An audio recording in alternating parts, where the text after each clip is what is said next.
No, the Iranian regime is evil. The Iranian people, no. I didn't say they were evil. People who say, I really care about freedom. You do? Well, why would you support this president? If you care about freedom, why would you support his foreign policies? Well, I support the president. He's my president. That's another thing. I'm not saying he's not my president. And I pray for the president, and I want success. But when I look at his economic policies, I recognize 2 plus 2 doesn't equal 5. Number with foreign policy, I realize that just by not seeing evil and being willfully blind doesn't mean evil goes away.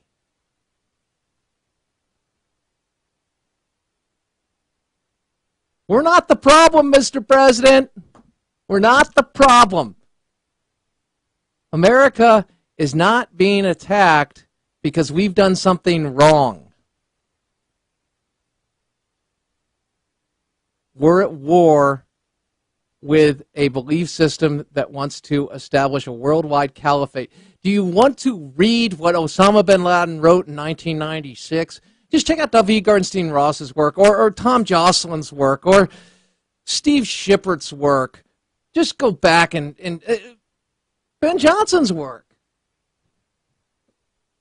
Robert Spencer. You might want Dr. Zudy John. Wally Fairs. I mean, Wally Fairs is so ahead of the game, the expert's expert. All right, so here's the deal. I want to conclude the point on foreign policy. President Obama continues to advocate for a national security policy that may sound nice, but is willfully blind and it will increase the butcher's bill down the line. I pray it doesn't, but it will. Historically, if we look at this, because it's allowing our enemies to strengthen, it's abandoning our number one ally, not only in the region, I believe in the world, which is Israel, and it's abandoning the post of leader of the free world, and that vacuum is being filled by a stone-cold killer, and not leader of the free world, but just world leader with more clout because we've weakened ourselves, and that is Vladimir Putin. Also, evil. Why do you call people evil? Well, people that kill other people, people imprison other people they disagree with, people are part of the KGB, and if you understand Soviet communism as I do, and history, a contextually honest read of history, don't be William Durante.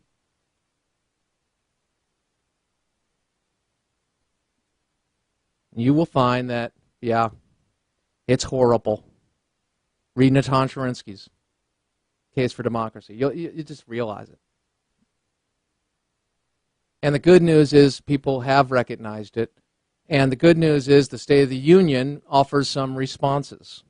But I want to get your response. So we're going to be taking calls for a little while now. 1-888-589-8840. 1-888-589-8840. What you liked best and what you liked least. What was your favorite moment last night? And what was your least favorite? Well, 1-888-589-8840. I appreciate it, B. 888-589-8840. Well, the president did talk about the climate and our children. Roll it. And taken together, our energy policy is creating jobs and leading to a cleaner, safer planet. Over the past 8 years, the United States has reduced our total carbon pollution more than any other nation on Earth. But we have to act with more urgency because the changing climate is already harming Western communities struggling with drought and coastal cities dealing with floods. That's why I directed my administration to work with states, utilities, and others to set new standards on the amount of carbon pollution our power plants are allowed to dump into the air. The shift to a cleaner energy economy won't happen overnight, and it will require some tough choices along the way. But the debate is settled. Climate change is a fact. And when our children's children look us in the eye and ask if we did all we could to leave them a safer, more stable world with new sources of energy, I want us to be able to say, yes, we did. Hey, Atlanta, special shout out to y'all. Snowstorm last night. I got family there. Took my brother-in-law an hour, 6 hours to take a 45-minute drive. Awful stuff. Terrible things. New Orleans snowing as well. I know. It's global warming. It's climate change. I know. Well, sea levels are rising, right, Crane? Yeah, but at the slowest rate they have in, 17,000 years, I heard. The people that predicted global warming, Earth's maintained a flat temperature, flatlined for the last 16 years now. In the 70s, predicted global cooling. Then they went to global warming. Now and it's a fact. It's a fact. Good job. Good job. Yeah, it's a fact. Yeah, there's carbon emissions and the direct correlation and causation to rising temperatures doesn't really factor, does it? Because it hasn't lined up. Hockey stick graph, as we've seen, debunked. But it's a fact, and we're going to base our entire new economic foundation on it. And, hey, I'm preventing children from being sick because I hate pollution. Republicans and conservatives and conservative Christians who oppose my energy policies, well, they love pollution. They don't have children. Oh, they do. They actually love their children enough to love them in the womb. But I digress. I'm talking about, well, at least abortion. I don't know if everybody's pro-life in the 3 areas. I recognize that the last one, yes. So 1-888-589-8840, your responses to the State of the Union, and we begin in the great state of Michigan. Welcome, Josh. How you doing? I wanted to say something about, earlier you just said something about Islamists and that we're at war with them. Is that correct? Yes. Well, I think that's kind of a dangerous assessment, considering Islamists is a religion, and I don't believe all Islamists feel the same way as people like Osama bin Laden and such.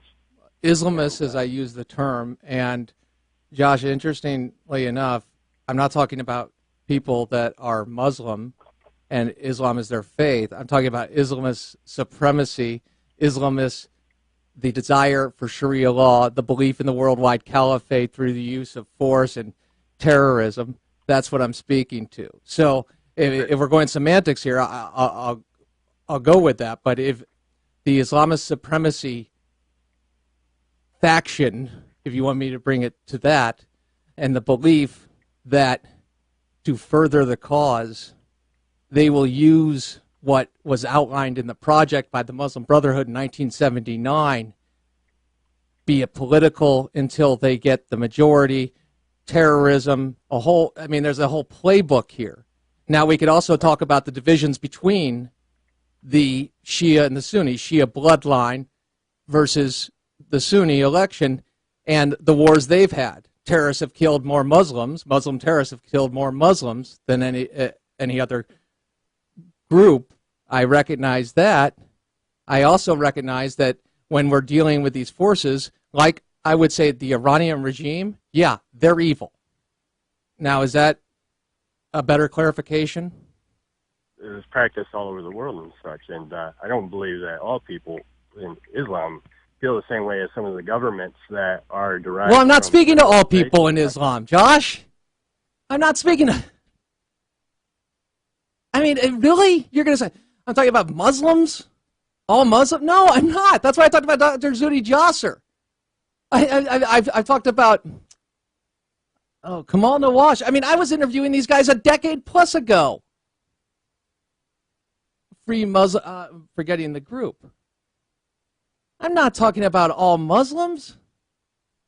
I'm talking about those that advocate for Islamic supremacy and do it through the practice. Islamofascists, perhaps, but I can use Islamists as well. Dr. Andrew C. McCarthy uses it. I'm talking about a specific group within that. I'm also speaking to the doctrine of Islam and addressing that and looking at people like Dr. Zuhdi Jasser who seek to reform it. Now, would I like them all to come to Christ? Yes. But if you're really taking taking my verbiage to mean that, well, I'm sorry. That's just really out there, especially if you ever listen to this program. Maybe you haven't. Maybe you haven't. Appreciate the phone call. Nonetheless, I really. Oh, you're calling all Muslims Islam. You talking about the group that has been advocating and forcing their way through. If I would have said all Muslims, then I got you. If you want to go to Islam and understand that the doctrine they're using to justify their heinous acts, it's there. But that doesn't mean all Muslims. I actually should I appreciate your phone call because I have to make that point. But yeah, I do believe that people who share the ideology of the Khomeiniist mulocracy, the regime in Iran, and what we see Saudi Arabia producing in the madrasas and preaching where they won't save girls from a burning building because they're not dressed appropriately. And the terrorists that we deal with, yeah, I think they're evil. And I think we need to confront them. And I think the only way truly to defeat them is to humiliate them. That's a hard truth. Now, how to do that? Well, there are many steps. Philosophically, first and foremost, speaking to our foundation, Judeo-Christian Foundation, which respects individuals' rights. You don't see a lot of Gandhis in a society where they'll be shot or hung from a crane because of their political beliefs or stoned in a stadium.